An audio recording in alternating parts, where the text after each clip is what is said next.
Hey, welcome to week 9 of Wow.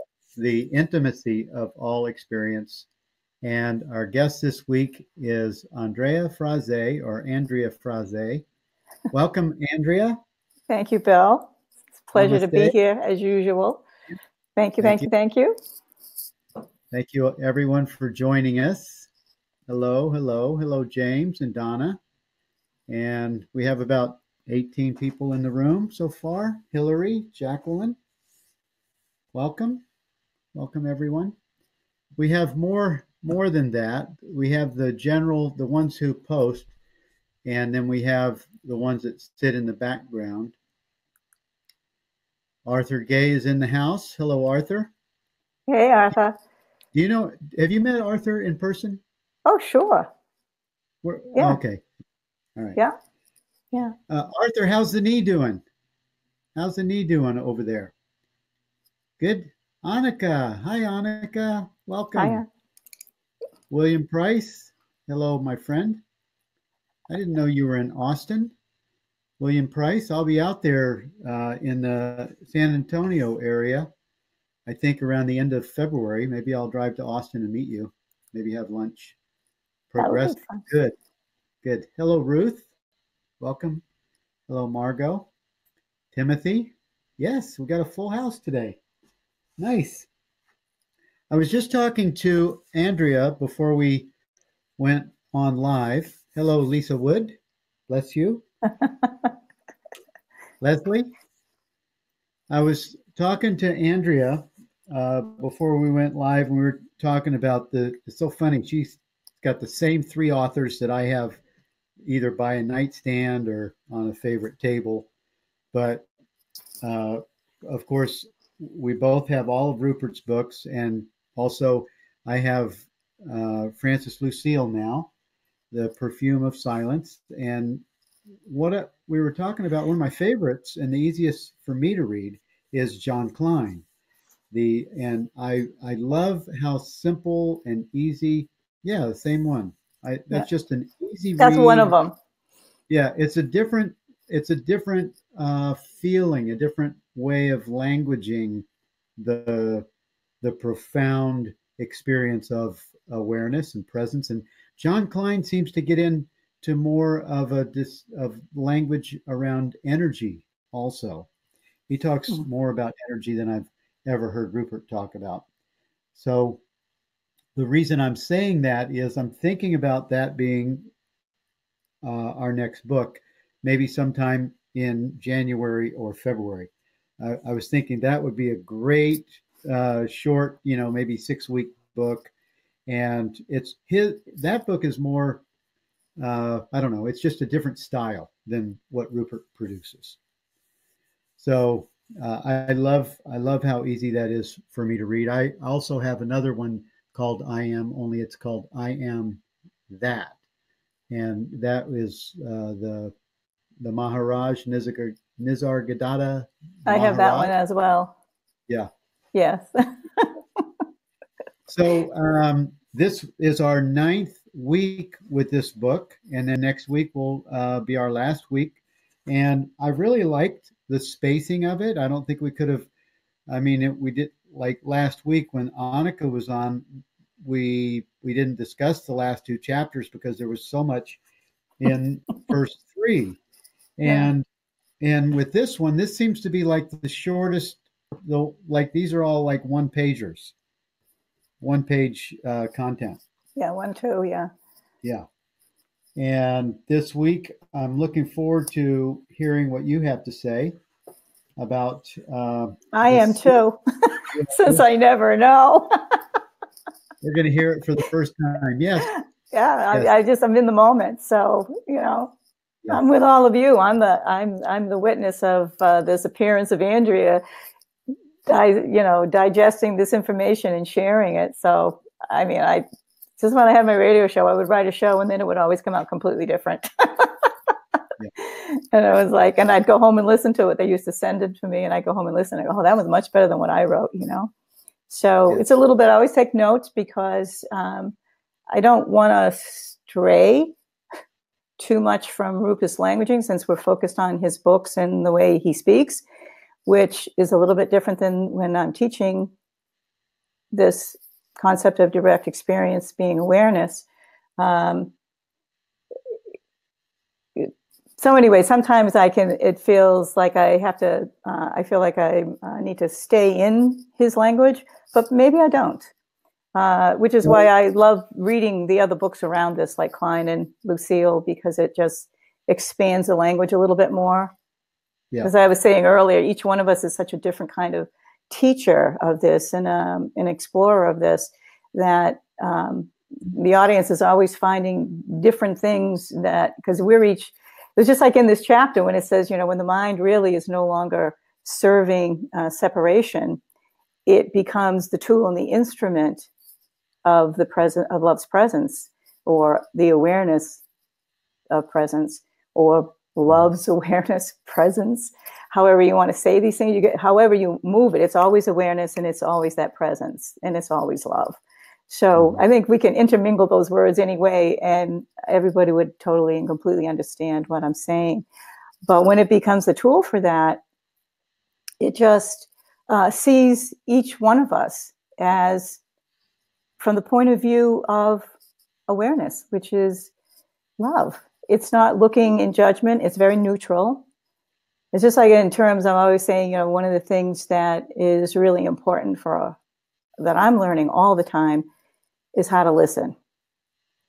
And I spend a lot of time with my clients, just doing the listening part, like speaking and then really listening to them and speaking. Because if there's questions being formed while there's conversation going on, it's not real listening. It's ego listening, ready to ask a question about something that it doesn't understand. And what I understand about all this work is that in the quietness, as we quiet and just settle into listening, what gets shared, it's almost the way I've read these books now, is just settle in, quiet everything down around me, and go into the language of it and not ask too many questions. Just keep going. And what happens is this awareness takes care of it for me. And in this beautiful, easy, unobtrusive way, very gently, I become more and more and more aware. And the mind becomes less and less intrusive, because you can't do this work in the mind. The mind is all about division. And the only thing you're going to get with division is more division, because it's fragmented, and its point of view is all fragmented. When awareness is completely open, completely allowing, neutral, and allows everything in, trusts everything, embraces whatever's going on, isn't looking to change anything, knows that change happens through the transformation of the awareness, and mind then serves that and becomes the tool. So just in that, the first part of, the first essay was the seed of separation. And separation is a simple thought that starts conceptually, apparently dividing the mind into two parts, the inside and outside. Inside being, ends up being feeling this something inside of a body, and then the body out into the world. And that's a very powerful experience, and one that if we look to the mind for answers, it's only going to keep repeating what it knows, because what it knows is what it's been told, what it's been taught. It doesn't know the unknown. And so this awareness is really the unknown, because it's what's overlooked. And I've certainly overlooked it, but it's the primary experience before it's before we realize there's a witness, subject, presence. There's this state of awareness that's never goes anywhere, never changes, never becomes anything. It's just this beautiful space in which to be in and to experience the appearance of Andrea and Bill and world. Yeah. So it's the same mind that is seeking, turns out to be the actual plan by awareness to have the opening to come to full circle. Like ego thinks it has this plan. It's going to go seeking. It's going to go finding. It's going to go searching. And that becomes the veil. That actually becomes the obstacle. Because now it's just reinforcing an entity that's looking, like this thing that's looking and searching. Mind has its own language for the searching and the seeking, that it thinks it's of something that it doesn't even know that it is, which is always so much fun. But if I say to a client, I said, I'm speaking to the part of you that knows. And it doesn't have any questions. And you'll feel, as I'm speaking to you, you'll feel the truth. And when you do, you'll actually, the body will be the tool to help you realize, you go, ooh, because we all know the truth when we hear it. We are the truth. And so we recognize our own self in that. And I said, so if you could just allow what's being shared to be a possibility, and then the mind just relaxes and go, and I see them in the chair, they go, oh, okay. So I don't have to figure out if this is true. I just have to allow the possibility of what Rupert's teaching, and about love's awareness and the presence and mind, body, world, all these things, just allow a different point of view to come, which is the point of view of the true self. And I see the relaxing, and then I see them taking that. And the next time I see them in the following week, they'll be like, Andrea, you're never going to guess what happened. It was so cool, because they have the experience, because that's the direct path, right? So Seeds of Separation is really is the first chapter. And so I guess anybody, if I'm not syncing up, maybe that's just me. Maybe I'm not syncing up to the world right now. Sometimes that's how it feels when you're in the process of enlightenment. It's like you feel like you're on the edge of something and not quite knowing where to actually be with that, which is really with your true self, and kind of leave that other one behind a little bit. So it starts off with the Seeds of Separation, talking about the dualizing mind, that conceptually, which means really the apparently or the theoretically, this dualizing mind divides aware presence into two things, which is inside, which is a sense of body, and outside, which is the being, the physical being that goes out into the world. And so the mind is constantly in a state of always fragmenting and breaking everything into parts.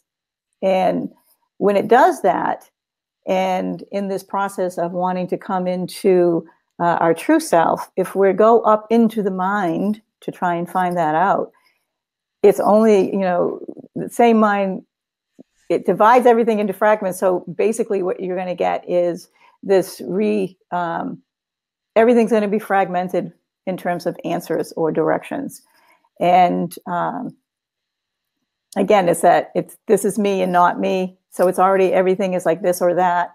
And so everything's expressed as parts. So, but that same mind, once awareness has been bringing it along, is also the same mind that becomes the tool.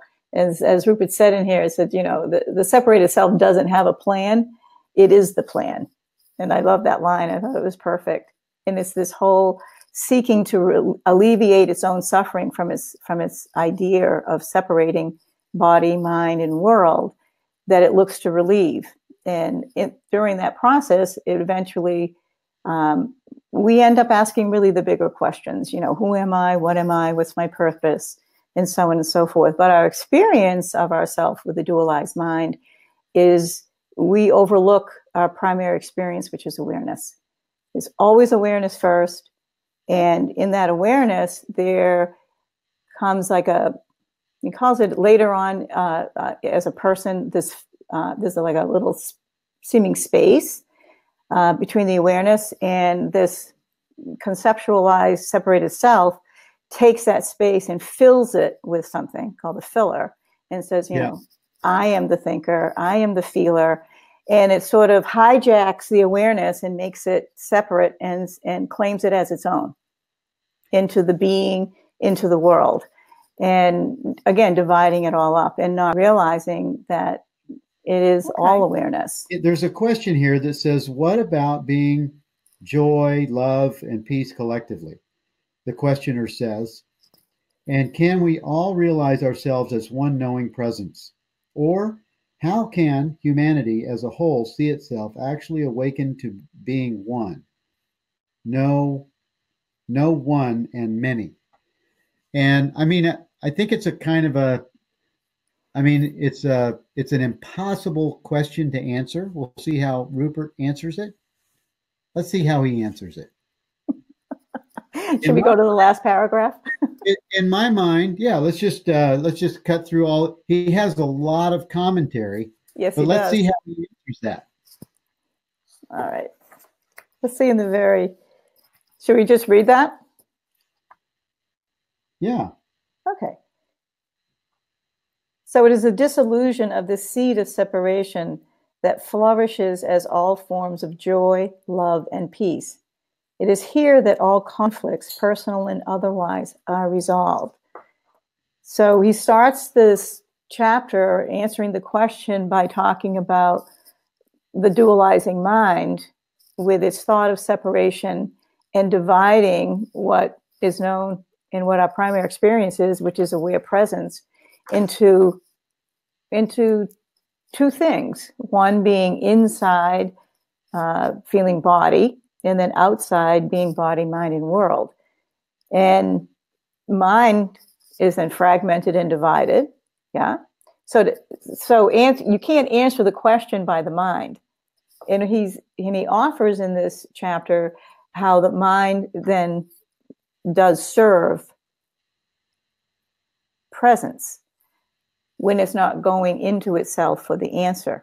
Even this question that it's asking is definitely ego-oriented, because it says here, even the second one says the separation of experience into two apparent things gives credibility to the apparent existence of a separate subject inside the body and a separate object outside, which are subsequently fragmented into a multiplicity of people, selves, others, and world. So that's in the question, that's what this reader or the person asking, that's what she's feeling. She's feeling this fragmentation and this disbursement of the experience of separation, and not just in one, but it gets diversified and becomes many, many things. It keeps breaking things down and breaking things down. Because when you start from the point of division, you keep getting more and more division. That's what the mind keeps doing. And awareness doesn't do that. Awareness is about joining things, and mind is about separating things. Yeah? Yeah. Yeah. So the person asking the question is feeling exactly what Rupert is saying here, feeling fragmented into the multiplicity of people, selves, and others.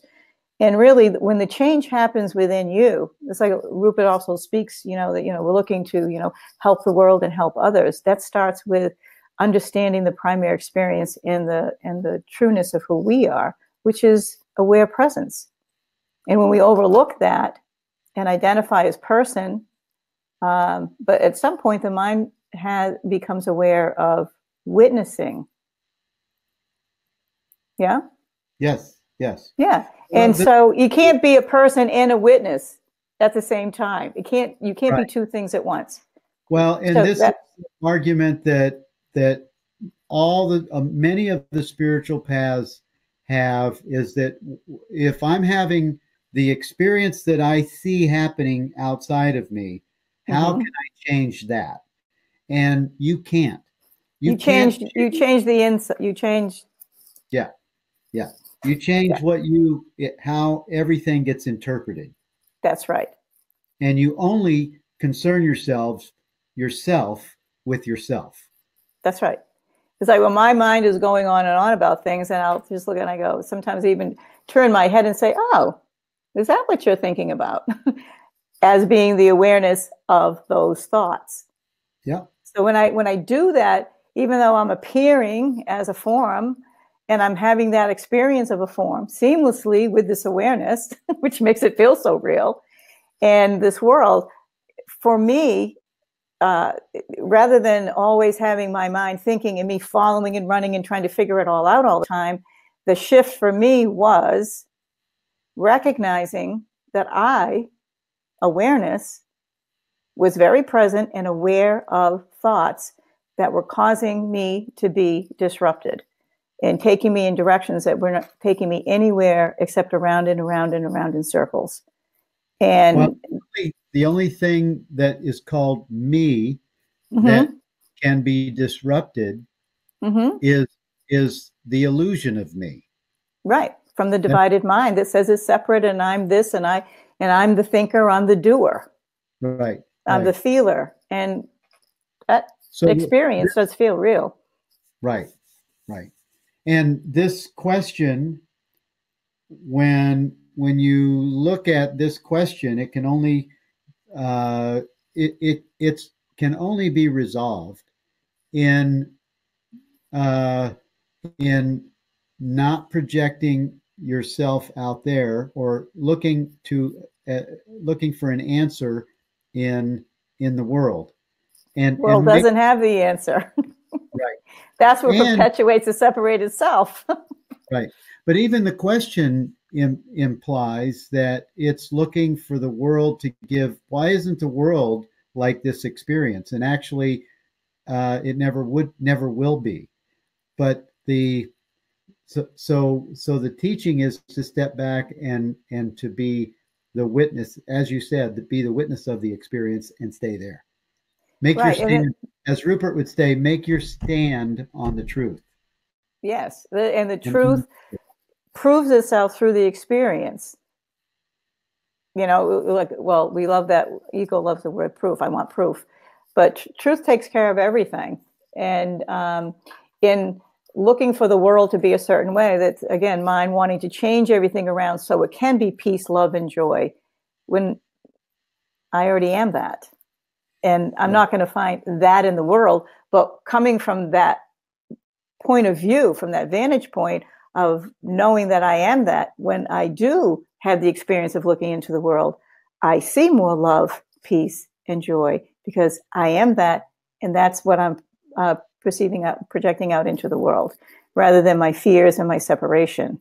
And that calms the mind down, who still is working through the process of serving itself up and releasing the belief around separation. That's a process. You're not going to just do it. That's why for now, for me, I'm still, every once in a while, and it is only once in a while now, that my mind will give me a thought that would be very disruptive. And so the body becomes that tool, an instrument to help me actually see myself as the witness in the substance. Like, I'm the origin of the world. I'm not the product of the world. So as the origin of the world, or the origin of love and peace, that is my world within me. And it will be it's more my world now than it ever was, because I'm not looking for conflict. I'm not looking for the world to tell me who I am or what I am or how I should be. There's that I already am everything that I should be as the loving presence of awareness.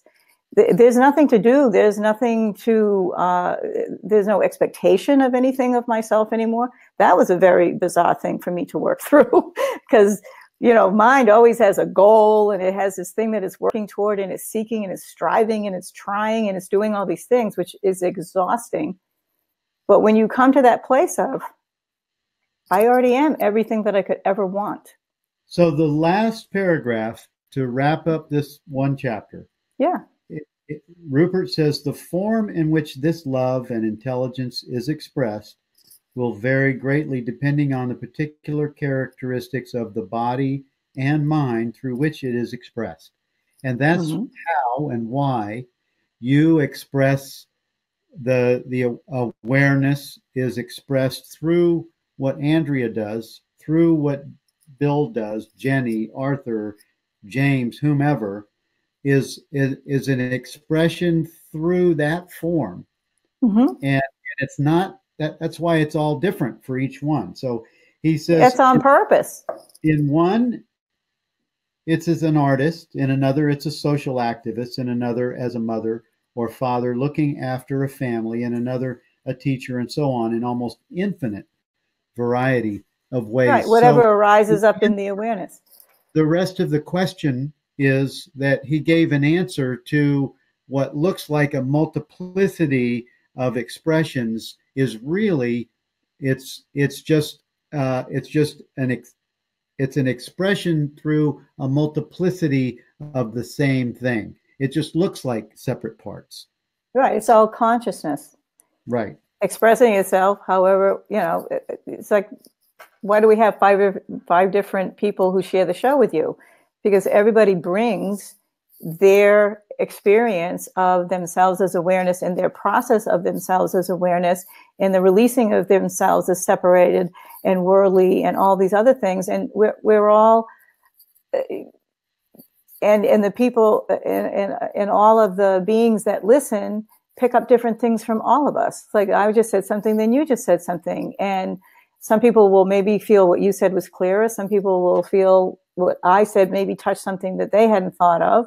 And it all works because it's all love, it's all peace, it's all awareness being present with itself.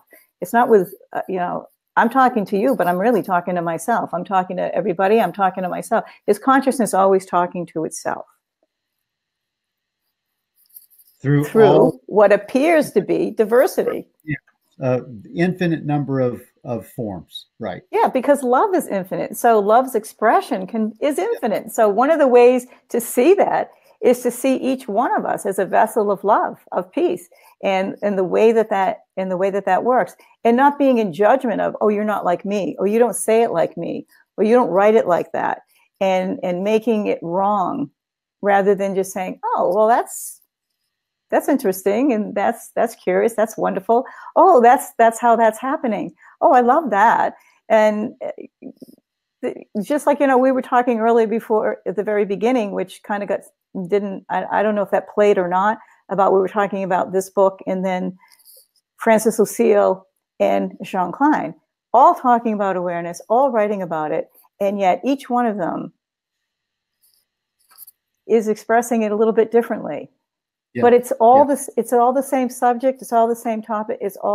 Everybody's in their process, because it is a process. When they talked about enlightenment, some of it is slow. Sometimes somebody gets it right away, but that wasn't me. It took a long time. Let's summarize and wrap up that first that comment. In the second paragraph of the next page, Rupert says, "It is not the separate self or humanity that sees the true self of aware presence. It is aware presence that sees the apparently separate self or humanity. In fact, that is not quite true. It is a concession to a belief in independent objects and selves. Aware presence sees only itself." Mm-hmm. And that's what you were just saying. You were just saying that it's all aware presence, seeing mm-hmm. itself in all these different forms. Yes. It's so beautiful. And for me, so that because there is a construct, there's a default that's been in place for 60 plus years that is attracted to the object of experience, and the I am the mind puts itself in front of awareness. And it's my new practice is to notice, to pause, and to not be disturbed by what appears to be objective, the experience or the story, but to really pause and allow the story to be pervaded by the awareness of it. Yes, saturated in the awareness. And that saturation of that awareness actually begins to shift the way the mind is experiencing itself, its seeming self, as something separate, and can feel this loving presence. I mean, for me, that's how it is. For instance, I could have a thought that might be not a kind thought. Might be mad at somebody, say. And I'll hear this little quip that will come across as a thought. And I'm saying I, meaning the I am, the awareness, hears that. And I actually will kind of step away and look and go, oh, really? I guess you still have a little issue around that. Recognizing it's not my issue, but there's still something that is looking for to dissolve out of that. And maybe it just needs to say one more thing. But I don't have to follow those thoughts. I don't have to be pulled into those thoughts. I can stay neutral. I can look at it and love it. But it looked to me like the way you just demonstrated that you were having a conversation with yourself about it. Yes. So who's having the conversation? The mind with the mind? Awareness is looking at and listening to, observing everything, right? So it rises in my awareness that there's a thought that comes in that doesn't have a sensation. Remember, the body's an instrument in a way to bring it all together too. So I can have a sensation, but I recognize that it's a way for me to understand that there's a part of my process that still is healing. Yeah. Still feeling a little separate, still feeling sometimes maybe a little off. And I can allow, awareness allows all things and embraces that and just says, okay, so there it is. And just in the acknowledgement of that, in that process, that still can happen, doesn't happen that often anymore. Just in the awareness of it, I see it dissolve. It doesn't go to the next sentence. It doesn't spend a half an hour, getting mad and going on and on about things. It's just the witness of the thought, witness of the sensation and the feeling, and it doesn't go any further than that. And that is huge, has been huge for me in my life, because a thought would come up and I would run after it and it would be the end of my day. and I would have all these conflicts going on. It's non-conflictual now. The way you expressed it sounded like there was dialogue. And the way, if we move into the next chapter, it really is a segue into what you're saying. He says that offering everything to presence. Yeah. In my mind, in my understanding and my experience, when I notice what I'm noticing, I don't touch it with more thought. I don't touch it with analyzing it. I just notice it from that place of the recognition of it, which is, I think, is what you're saying. Yes, I am saying that. I'm saying I'm just aware of it. Yeah. And in the fullness of my awareness, I can be aware that thought can also initiate feeling, sensation. These are ways in which I'm aware of a thought too, right? They all kind of play together, because the person thinks, right? If we go back to person, witness, subject, presence, which is part of this chapter as well, the separated one thinks it is the thoughts and it's the thinker, it's the doer.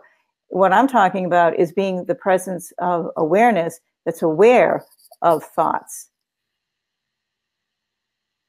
And knowing I am not an entity having the thought. I am the awareness, aware of an apparent Andrea having thoughts. To me, that's the difference. Rather than not having any awareness around it at all, just having thoughts and running around with them and saying whatever comes, out of my head, comes out of my mouth. There's space between all of it. And it doesn't have to be a lot of space, because in fact, there's less and less space for it, because awareness is catching it much more quickly. And so mind is not, this idea of being separate is not separate in a fearful way. It's becoming more loving, more one, more joy. And I can move this apparent Andrea through the world in a more loving way, in a kinder way. And, I become the activity of that love in the world rather than the fear of it. And the separation, the sense of separated and oneness. I'm all by myself with this. And no, I'm not. I'm that everything. I'm in everything. And I know myself in everything. So moving into the next chapter, okay, he's talking about these layers. The questioner says, you say from time to time, old layers of identification with the body and mind reappear. Yeah. Those that are necessary for the functioning of everyday life continue as and when they are needed. Those that are not functional drop away naturally. Would you please speak of this a bit more? And you sort of touched on it, but you gave the language that Andrea, make a change. And it appears that Andrea is making the change. Awareness becomes the prominent experience, not Andrea. Right. Yes. I think maybe it's in this chapter. It's at the top of the page here. Let's see. Well, he says in the 4th chapter down, he says, it is a common misunderstanding to think that after this so-called enlightenment, everything will be perfect, and as a result, we sometimes lose heart when the old habits appear. Enlightenment is the end of one process. I love this. I think this is so important. The process of thinking and feeling ourself to be a separate and limited inside self, but the beginning of another. It is the beginning of the realignment of the body, mind, and world with our new experiential understanding. Right. And that's where the title to this chapter says, offering everything into presence or to presence.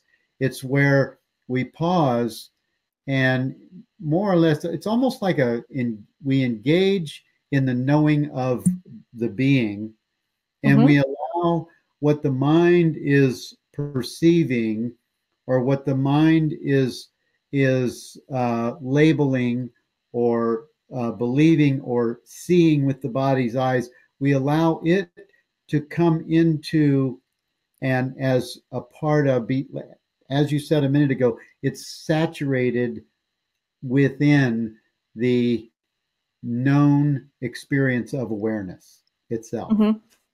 Yeah. And then it takes, who knows what direction it takes, but it's not the mind that thinks it's separate that's giving the instructions. That's right. And that's what I was saying, is that I no longer feel like I'm this separate entity with my own thoughts and going on about things. I experience an apparent appearance of Andrea. I mean, I can look on the screen and there's two figures, two visions that I see, but my experience of myself, I don't see myself moving through the world unless something like this is going on. But I still, when I look at that, it's like, that's me? Really? That's not my experience of me. And I'm just always seeing everything wide open. It's just everything is in me, in my experience. To say in when someone else is perceiving and seeing, like, I see you, but I can't see me unless I was on this screen. So my experience of myself is just this openness. That's really what I experience all the time. And you're in my field of awareness. If I turn somewhere else, now you're not, and there's something else there. But I'm always this awareness, just allowing it all in. I don't have that feeling of I'm a body, I'm a thinker, I'm a doer. Well, see, the way you're languaging it, I want to just make a point, because, and thank you, Jenny, for making this point as well, because I saw the same thing when Andrea said this, that awareness catches it. And Jenny says awareness doesn't catch the thought. It's another thought that catches the old habitual thought. Both thoughts flow through awareness. Awareness is completely neutral and accepts both thoughts. So yes. Awareness doesn't actually do anything. I may be not languaging it the way that's written, that Jenny said, but Yeah. that is my experience. And it's not always easy for me to take the experience and put words to it. I know. And so I'm here doing my best, and I don't feel corrected or anything like that. That is what my experience is. It's a chain of these things happening, and an awareness of it all linking, and then getting unlinked. The language of it is not to make someone wrong and someone else right. The language of it is that the mind is so fast to take credit, to take credit of the beingness and dualize the pure presence of awareness that in the discussion of these kinds of ideas and investigation, then the languaging of it actually does become something that is, I don't want to use the word important because it's important, but it does become important to have some kind of an exactness about it, or at least a non. I don't even know how to say. Join the club. It's what I'm not saying. And sometimes just in the saying of it, we catch that.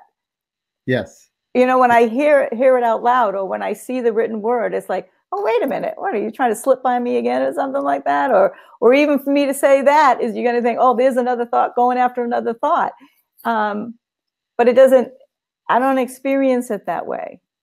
Yeah. And so I'm glad that Jenny's always very precise. And I would say that that's not my strong suit. Yeah. But I am having that experience. As soon as you said awareness catches it, I thought it's almost like you what is those pinball machines? You tilted the pinball machine. I thought tilt. I'm good.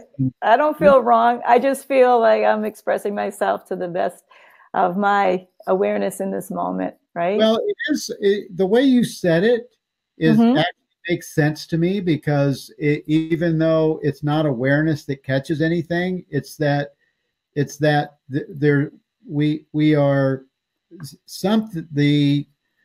The enlightened mind, I think the enlightened mind catches it catches that it like did that, but it's awareness that's always revealing So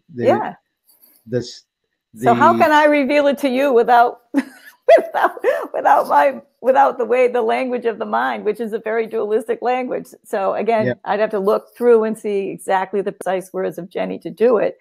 But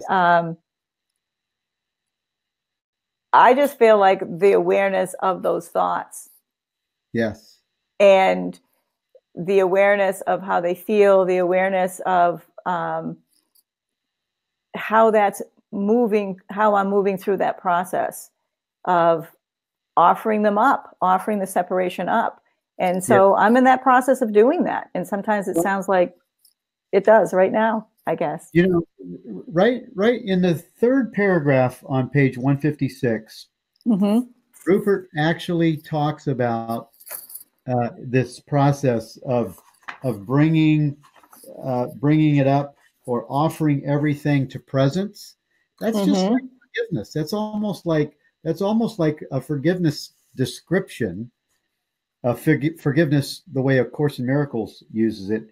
He says, we should be happy when these residues of ignorance show up. They are our true self showing itself, those areas of the body and mind that have yet to be colonized by its presence. Yeah. There is no need to make a problem of our problems. We simply get used to being presence knowingly. The residues of the separate self can simply be offered to presence. Yeah, that's why I feel fine. Yes. and I feel like, you know, I'm an instrument of learning right now for all of us, because I'm sure that the way that I'm expressing things sometimes can also be the way that someone else may have been feeling it and needing some tweak with whatever. I'm totally open to all of it. Yes. And if I wasn't, I wouldn't be awareness. Yes. I would be a mind wanting it to be a certain way. And listen to this sentence here, Andrea. This one is, Catherine says, that is my favorite quote, Bill. I know it's mine too. Listen to this one sentence. We simply get used to being presence knowingly. Mm-hmm. That's really my desire, is that's my new default. Mm-hmm. Is to be presence knowingly. Mm-hmm. And that does take, I mean, I'm going to use the word practice. It's not Rupert doesn't really like to use the idea of practicing, but I practice being still. I practice pausing, and I don't know that I'm even doing it as a practice. It seems to be taking its own course, just like you were saying a few minutes ago, Andrea. It's like things are, it's like awareness is just happening. It's happening, Matt. And I love it. Here, how about on page 159, Bill, in relation to what you just said? Yeah. It said, what the I, the separate self, page 159 at the bottom, says, when the I, the separate self, thought is seen to be simply a thought that appears from time to time, in other words, simply another perception, and to make reference to an entity which is in fact entirely non-existence, this filler I thought loses its foundation. The belief that it refers to something real dissolves as a result, revealing the aware presence that was underneath it all along. Instead, and the next page is really what you were saying. Instead, for your new default, instead of perception, I thought perception, I thought perception, I thought, there is now perception, presence, perception, presence, perception, presence. Yes. That's a shift. That's it. That's it. Isn't it great? That is it. Yeah. So I don't ever come on to share with you in this book to think, oh, I got this down.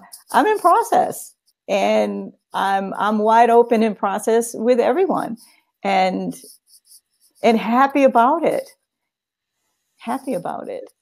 Yes. And listening to everybody else where they are helps. We're all helping each other. Yeah. So we're giving it up.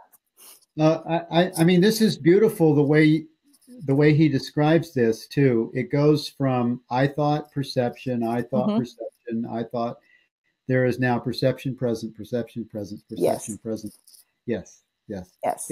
That's the new default. That's the new. That's what I was saying. Yes. Because you were talking about it, and I go, wait a minute, I know it's in here. Yes. And so it does. So that feels like that to me. Like I feel present to the thoughts, present to the feelings, present to what's going on, and sometimes maybe I'm thinking, or I had a thought, and then it's like, oh, wait a minute, let me go into my default. Present, perception, present, perception. So I feel like I'm in between those right now. I feel like that's what's going on. Yeah. And it feels wonderful, and it feels wonderful because it's more of presence, perception than that. When I thought of myself as separate and alone and figuring it out and angry and all the stuff that kind of went with that, all those fears. I don't live a fearful life anymore. I don't live a life where I have all these goals. I live a life where I'm open to receive what life wants to bring me. In other words, what awareness wants to bring to me. And that's that's a brand new experience for me. And I've been practicing, I don't want to say practicing it, but going from presence to, and this flow that we're talking about, this back and forth, and changing the default into presence in perception it's a beautiful process. And feeling it when you really are moving more presence to perception, perception, you feel that. And it's like, wow. Yeah. Because there's a joy with it. Yeah. And at the same time, there's a lot of peace that comes with it. For me, that's where I notice it. I notice it in the peace and the ease and the clarity that reveals itself as a new being, as a new way of being. Mm-hmm. And it's almost like the tasting of the fruit of the divine. Yes. Yeah. And I will tell you that if I were sharing this space with you, talking about this, and how, and Jenny coming up and bringing that point up, and you bringing the point about kind of how I was saying something, I can tell you, Andrea, the way she used to be, would have been so upset, would have felt hurt, would have felt misunderstood, would have been just very emotional around that. And I saw myself being, oh, okay. I'm open to listening to that. I'm open to knowing that. All right, maybe I need to be a little clearer, whatever. It's just okay. What I said was okay. What Jenny says is okay. What you say is, everything is okay. It's all part of the opening. It's all part of the allowance. It's all part of the giving up of the separateness. I can join in and be a part of that. It's just happening before. It's happening before our very eyes. It's beautiful, and I love being a part of that. I don't need to sit here and be the all, even though I know I am in truth the all-knowing. I don't have to sit here, and ego would handle that very differently. So I'm totally enjoying this. This is great. Well, we've caught up for our little glitch, I think. I think we can wrap up the show. And thank you all for staying late. We stayed about 13 minutes late to make up the difference where we lost communication with all of you. And thank you, Andrea, for being our guest number 9 for this series. We have one more week left for this book, and then we'll get into one of John Klein's books for the month of January. Looking forward to that. And thank you, everyone, for staying with us. We had about 9 people that were able to come back on this venue. And for you guys that are watching replay, I hope it works out. I love you all. Thank you. A congealed and whole. If this broadcast shows up in 2 pieces, I'll probably download it, splice it together as one, and put it back up, and then send a notice out. But thank you all for being with us today. Thank you for joining the book club. I love you, and I'll see you next week. Thank you, Andrea. Thank you, everybody. Thanks for your patience. And your love. Bye-bye.